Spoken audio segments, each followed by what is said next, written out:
ఈరోజు WhatsApp governance వచ్చింది. IT మంత్రి గారు వాట్సాప్ గవర్నెన్స్ తీసుకొచ్చి ఇప్పటికీ దగ్గర 500 సర్వీసెస్ ఆన్లైన్లో ఇస్తున్నాం. ఆగస్టు 15 నాటికి 703 సర్వీసులు ఆన్లైన్లో పెట్టి ఎవ్వరు కూడా ఆఫీస్కి వచ్చే పని లేకుండా పూర్తిగా సర్వీస్ అన్నీ ఆన్లైన్లో ఉంటాయి. దీనివల్ల కరప్షన్ చాలా వరకు కంట్రోల్ అవుతుంది. ప్రజలకు కూడా ఎలాంటి ఇబ్బందులు లేకుండా పరిపాలన ఇచ్చే అవకాశం ఉంటుంది. ఇక్కడ మీరు ఒక్కసారి గుర్తుపెట్టుకుంటే, ఎందుకంటే టెక్నాలజీ పెరిగింది.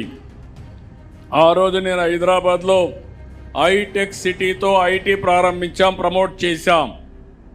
ఇప్పుడు క్వాంటమ్ వ్యాలీ పెట్టి క్వాంటమ్ కంప్యూటింగ్తో ఆర్టిఫిషియల్ ఇంటెలిజెన్స్కి శ్రీకారం చుట్టాం.